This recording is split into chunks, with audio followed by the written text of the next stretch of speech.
Hi, welcome back once again, and today we are here to discuss on the detailed course on cGMP requirements for API manufacturers.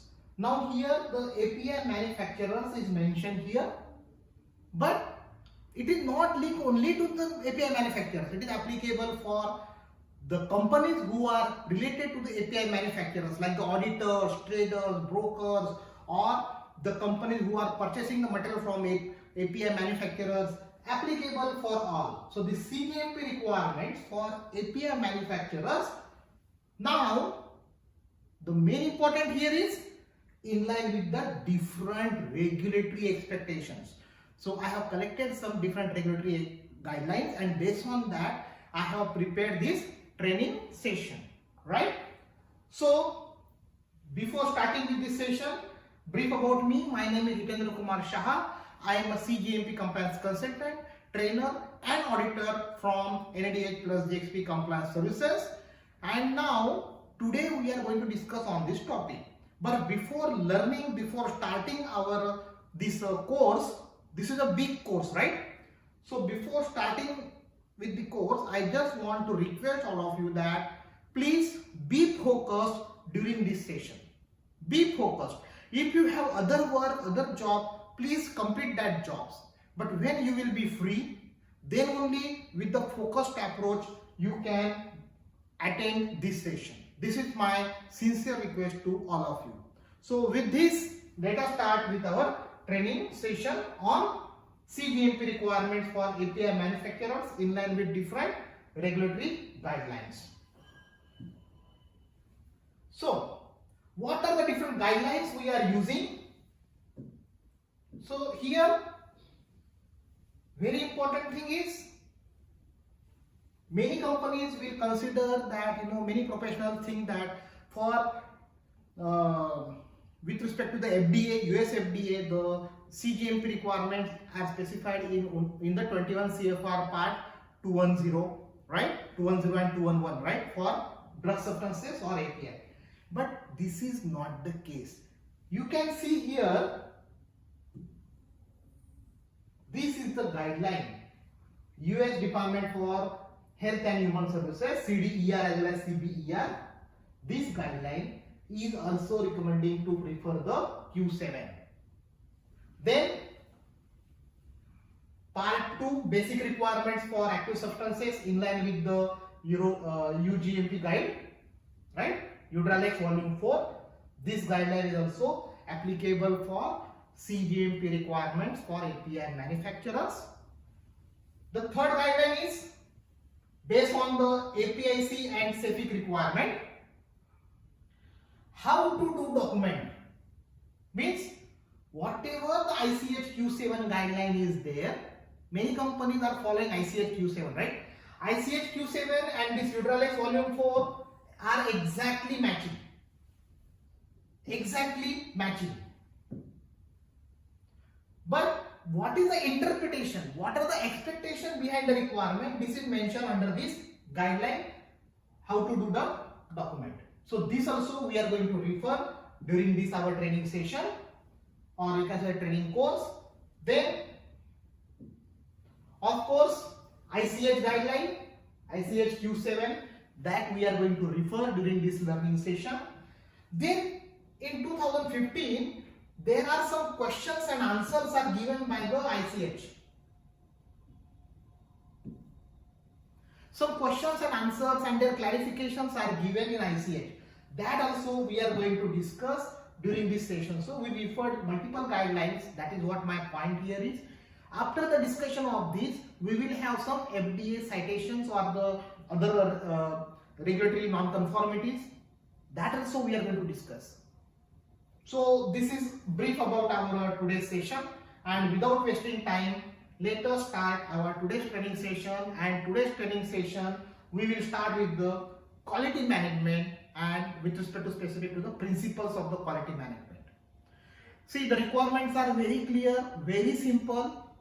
When you will learn about the ICH Q7 or Eudralex Volume 4 or USFDA requirements, But when you refer the interpretation of these requirements, then you will understand that at what extent we should interpret these requirements. So now, the flow will be like this. There are some guideline requirements of Eudralex Volume 4 or ICHQ 7 or the PICS guideline. Then followed by the discussion on this CEFIC guideline and APIC guideline. So what is the interpretation of these requirements, that we will discuss. Followed by, we will discuss about the questions and answer clarifications of that particular topic, and followed by, we will have some non-conformities or citations by the FDA. So this is the the course strategy, or you can say the course outline for all the different modules, right? So let us start with the quality management principles. Requirements are very simple, but it need to be understood in detail. I purposely put some in bold form. Quality should be the responsibility of all persons involved in manufacturing. Always remember, quality should be the responsibility of all persons, and this I am not telling, my dear friend. This is the exact in line with the guideline. A guideline expectations are there. So quality should be responsibility of all persons involved in manufacturing. Each manufacturer should establish, document and implement an effective system for managing quality that involves the active participation of management and appropriate manufacturing personnel. Now here the requirements you need to understand. These are the guideline requirements, right? So I don't want to make you bored with all the texts. I want to make you somewhat more understanding or elaborated way with these expectations. So of course, quality responsibility of all, clear? Now each manufacturer should establish, document and implement the proper or effective system so as to manage the quality. And that system, who should involve in that? There should be the active participation of management and appropriate manufacturing personnel. So management also plays a very important role. The next requirement is the system for managing quality should encompass the organization structure, procedure, processes and resources, as well as activities necessary to ensure confidence that the API will meet its intended specifications for quality and purity. Very simple. So whenever you are developing the system, you have to ensure that there is a proper organization structure, procedures, processes and resources also. Along with the resources, activities necessary to ensure confidence that API will comply to its specification. So remember here, one point is that all the companies have the organization structure, right? Companies will have the SOPs, right? Companies will have the processes, companies will have resources, company will have different even activities like different qualification or studies and all. But remember that when we are discussing about the quality of the product, you cannot ensure the quality of the product just by testing to the specification. So you cannot just ensure that, you cannot just claim that if the product is compliant to the specification, it is compliant to the requirement. No, because here the point important is ensure confidence that API will meet its intended specification. Means what? Means the manufacturer should have the confidence that yes, whatever the API I am manufacturing, it will comply to the specification. And just to ensure that testing is done, to verify whether it is compliant to the specification or not. Simple. Clear? All quality related activities should be defined and documented. So whatever the activities are there, they should be defined and documented. This is the expectation. Now the next is, there should be the quality unit. Now all departments are having a quality unit. We will discuss in detail about the quality unit and what is the expectations of quality unit and all. Don't worry about that. These are the ICH guideline expectation or Eudralex Volume 4 expectations, or you can say FDA expectations, USFDA. Whenever I am using the word FDA, it is a USFDA, right? So now, quality unit is independent of production and that fulfills both quality assurance and quality control responsibilities. Means very simple that the quality unit should be independent from production and it should have the both responsibility. When we are discussing about the quality unit or QU in the guideline, the short form is used as a QU. So quality unit is nothing but having the responsibilities of quality assurance as well as the quality control. But it should be independent of production. Now why this is expectation and why this is required? Of course, you know that there should not be the conflict of interest, right? Now, but the point here is, whenever we are discussing about the small manufacturers, small scale manufacturers, in that what happened? The company is managed by the internal people. Companies is managed by the internal people or the management itself is responsible for all these activities. Then this is not accepted. You are not compliant to this requirement because you need to have a independent quality unit. Means what? It should be independent from production. The quality unit should not have the responsibility of a production. Very simple. Most of the company this requirement is fulfilled, but my point is when we are discussing about the small scale companies, why I can tell you because I have audited more than 500 sites till date, more than 500 sites. Since last 13 years I am in auditing role. So I know that when there is a small scale company, this is the practice that the management itself is taking care of production, quality and all the things. So this is not accepted in case of if you have such a scenario. But if you have a separate quality control unit, quality unit where quality unit is having the responsibility of quality control and quality assurance and it is independent from production, then definitely you are complying to this requirement. Clear? This can be in the form of separate QA/QC unit or a single individual or group depending on the size of the organization, right?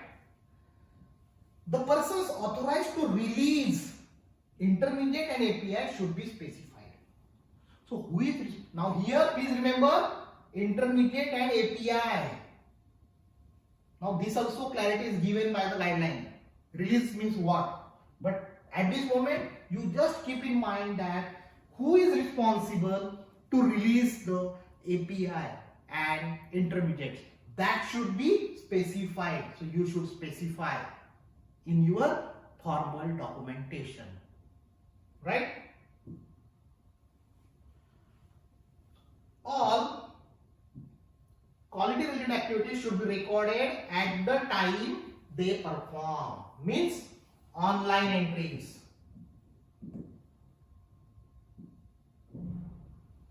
So whenever the activities are performed at the same time, they should be recorded.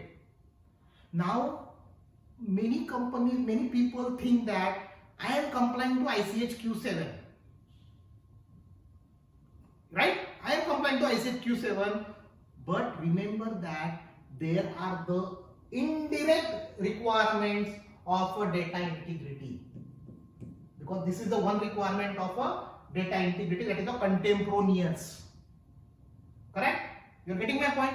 So always I request you that whenever I will be discussing, you try to interact or try to evaluate the other expectations and match the expectations of the different guidelines. This you have to develop the habit when I am discussing this stream, right? So whenever activities are performed, or it should be recorded at the same time when they are performed. Means contemporaneous entry need to be ensured, or online entries need to be ensured. Any deviation, now here specifically mentioned, any deviation. Deviation means what? Departure from written practices, procedure, or GMP requirement, or anything. If there is a departure, it is called a deviation. So any deviation from established procedures should be documented and explained. So all the deviations should be recorded or logged as a deviation form. This is the requirement. Remember. So if any observation is there during the inspections or the audit, that is also deviation, because observation or non-conformity was what? It is nothing but the departure from maybe the procedure or the practices or maybe the GMP requirements. Correct? So they should be recorded, be documented and explained. Now critical deviation, and suppose if the deviation is critical, if the deviation is critical, it should be investigated, and investigation and its conclusion should be documented. These are the expectations here. So whenever I am discussing with you, I request that please, evaluate, or you can say the retrospective evaluate at your end, and evaluate whether the practice is followed in your organization or not. If you feel that this is not been followed, please write it down and escalate this to your higher ups, or if you are in the senior position, escalate to the management. Because whenever I am discussing, I will be raising some questions. So that questions is to you to retrospect and evaluate your own practices and procedures for the compliance. No material should be released or used before satisfactory completion of evaluation by the quality unit, unless there are appropriate system in place to allow for such use. So very important thing is, no material should be released or used. So whatever the materials are released, incoming materials, or whatever the materials are released and they are being used for manufacturing of intermediates and API, then they should be used unless they should be used after satisfactory completion of evaluation by quality unit only. Now this is clear up to here, but again there is some point here. What is mentioned here? Unless there are appropriate systems in place. Yes, you can have the other systems also which will allow you not to evaluate or not to perform sampling and testing of input material in simple language. See, satisfactory completion of evaluation by quality unit means what? Normally, what is the practice? Input materials are sampled. The sample is given to the quality control laboratory. The sample is tested. Correct? This is what the practice is followed by all the companies. But as per ICH Q7 or Eudralex or FDA requirements, there are appropriate systems are there. Then you can allow without evaluation by the quality unit. Now, what is meant by appropriate system? That need to understand in detail. So here the point is, suppose you have a very good control over that input material manufacturer. Now control does not mean only the auditing. Please try to understand. Control means suppose you are using one input material in continuous basis. The consumption is very high and the material is used on daily basis, and the material is received from the vendor, material is received from the vendor also on daily basis. Now there is a continuous daily incoming of the same material, Then daily consumption is also very high quantity, and the material is also very critical material with respect to the manufacturing. Maybe it is a critical or contributing material or a key static material, whatever is the material. Now if in that case the requirement is what you have to evaluate, but if you need to follow your practice, then you need to put lot of efforts on sampling, then testing, and then release. So what you can do, you can appoint one person at the manufacturing site itself. That person will monitor the manufacturing of the all input materials. Then when the dispatch will be there to your site, the records, suitable records will be maintained. And when the material will be received, that records will be verified. The transport impact will be evaluated. If it is impacting, the product is impacting on the transport conditions and all. And based on that all evaluation, you can put the system, suitable system, so that based on that system, it will allow to use the material without quality evaluation. You got my point? This is the one system I suggested you. You can think of that. You can have some other options also. Suppose the input material is having the automations and everything is recorded by the machines, PLCs and SCADAs and all. So that also you can monitor by sitting at your place. You can take the controls, you can request the plant to give the controls, you can evaluate, you can monitor manufacturing, testing and all, so that you can skip this troublesome evaluation, means sampling, testing at your end. But that has to be recorded and that has to be justified. This is what the point. Hope this point is clear to all of you, right? If you have any questions, please feel free to raise your question, because I will be happy to respond to your all questions. Procedure should exist for notifying responsible management. Now, whenever there are the regulatory inspections, serious GMP deficiencies, product defects, or like a quality related complaints, recalls, regulatory actions, etc., whatever is there, then you need to have a practice to inform to the management. So the companies will say, yes, we have the practice that we have the management review. Correct? You have the management review practices. But here the main important is timely. Management review meeting will be on a periodic basis. So do you have any practice, formal practice or procedure to inform the management or to notify the management in a timely manner? Because if there is a recall or serious product defect or critical observation by the regulatory agency, are you going to wait for the management review? Or in case of suppose the multinational company, you may have the regional quality, global quality and all. And there will be some practices to report to the regional quality reporting maybe once in a month, or global quality reporting maybe once in a quarter, whatever you have the practice. So are you going to wait for that particular reporting practice?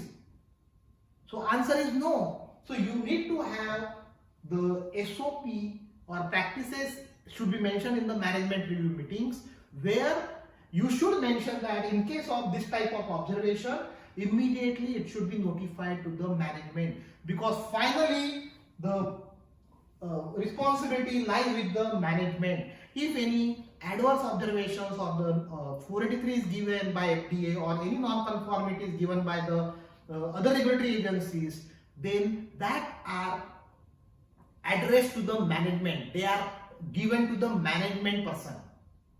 Please try to understand. So the management is responsible to ensure all these things.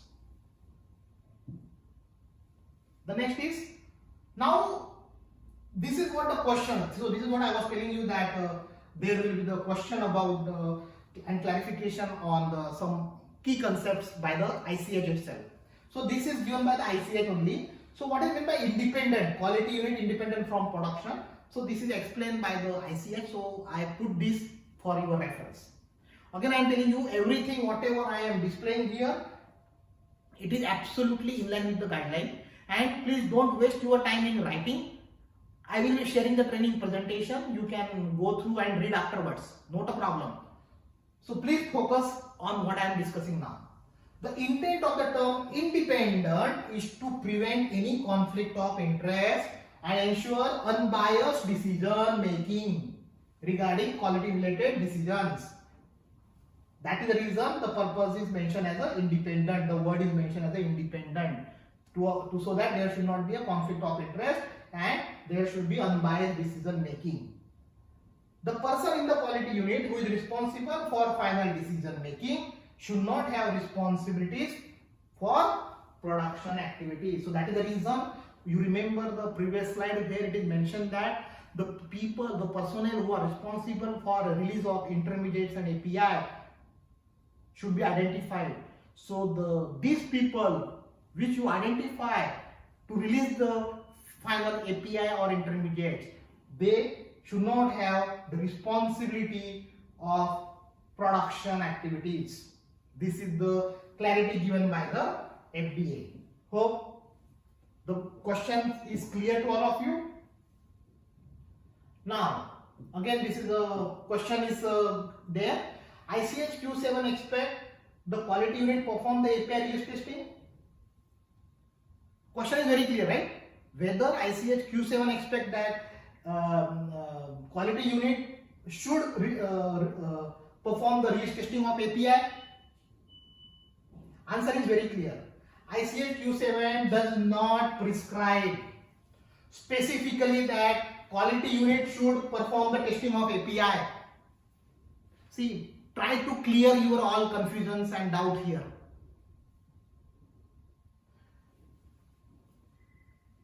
So ICH Q7 does not prescribe specifically who performs testing. However, quality unit has responsibility for release of the API. Testing is different, release is different.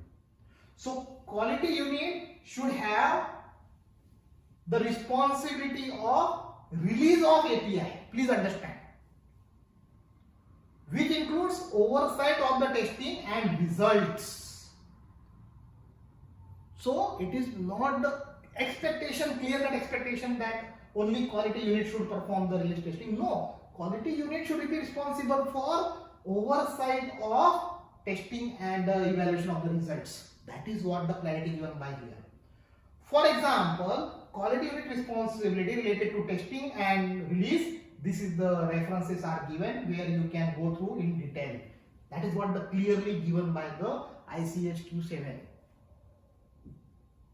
Again, I am telling you, this is not my words. These are all expectation by the guideline expectations, right?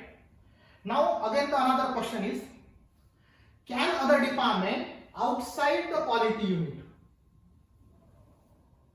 outside the quality unit now, other than quality unit, now you know quality unit means quality control and quality assurance as per the guideline, correct?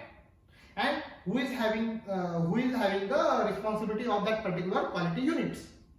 Now here the question is, can other department outside the quality unit be held responsible for releasing raw material and intermediates? Question is clear? Now the answer is yes. Answer is yes. Means what? Yes, other departments outside of the quality unit be held responsible for releasing the raw materials and intermediate. Yes, the other departments other than the quality unit can be responsible, can have the responsibility to release the raw materials and intermediates. This is what the clear-cut clarification given by ICH itself. If you need the guideline, I will share you the guideline, not the problem. Okay. Now you will see how it is possible.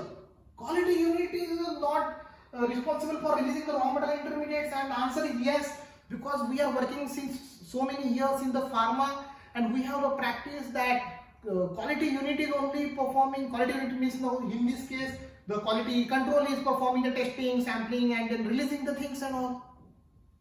So as per the guideline, that is what is clear. Quality unit is responsible for establishing a system to release or reject. So basically the quality unit should establish a system about the release or reject of the material. So if that system is built by the quality unit, then that can be followed by any other unit other than the any other department outside the quality unit. Also, this is the clarification given by the ICH. And this responsibility of establishing the system to release or reject the raw materials or intermediate packaging and labeling materials cannot be delegated. So suppose I am the person from the quality unit, then I am responsible for establishing a system to release or reject raw materials, intermediate packaging material and labeling materials. So this establishing the system, this is my responsibility. That system cannot be delegated to the other department. But yes, once system is designed, system is developed, then the activity, the action, the work can be delegated to the other department. The system established by the quality unit may allow other departments to release the raw materials and intermediates. Now here one catch point is there. So up to here we were discussing that yes, other departments can do the things and here, correct? But here the catch is other departments to release raw materials and intermediate, but when intermediates that are for use outside the control of manufacturer, as long as oversight and the overall responsibility of the system lies with quality unit. Means what? Means this is what related to only raw material and intermediates, no API. So API responsibility lies with quality unit. Clear? API means finished product. Now here input raw materials and intermediates now, correct? Here suppose if that intermediate is manufactured and it is used by the same company for manufacturing the API, then yes, it can be released by the other department. But suppose if that intermediate is used outside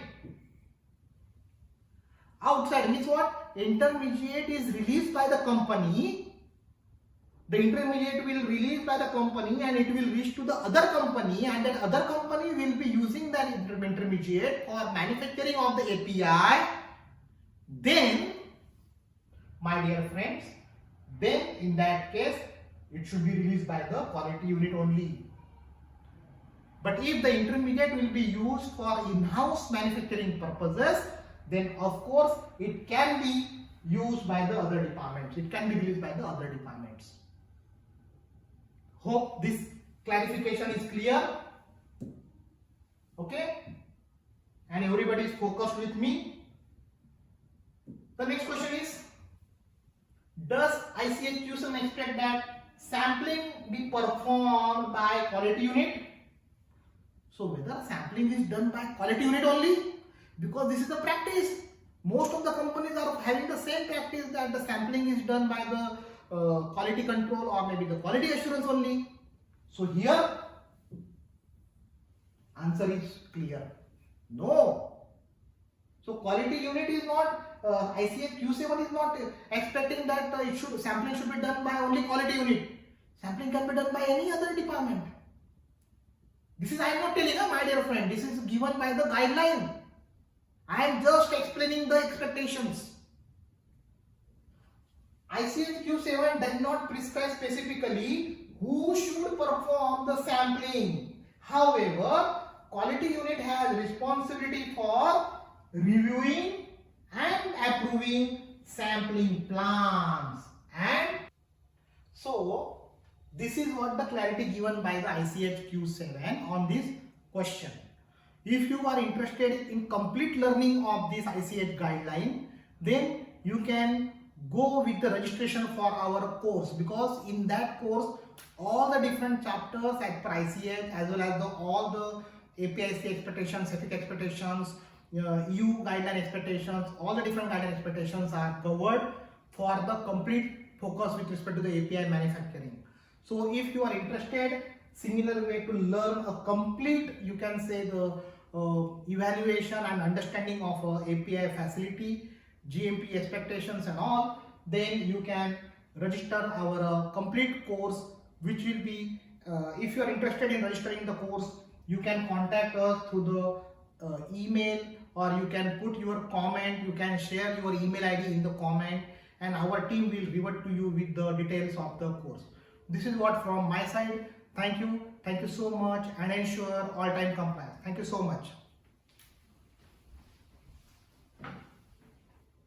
If you are interested in any support, please feel free to contact us. You can contact the numbers and emails displayed on the screen.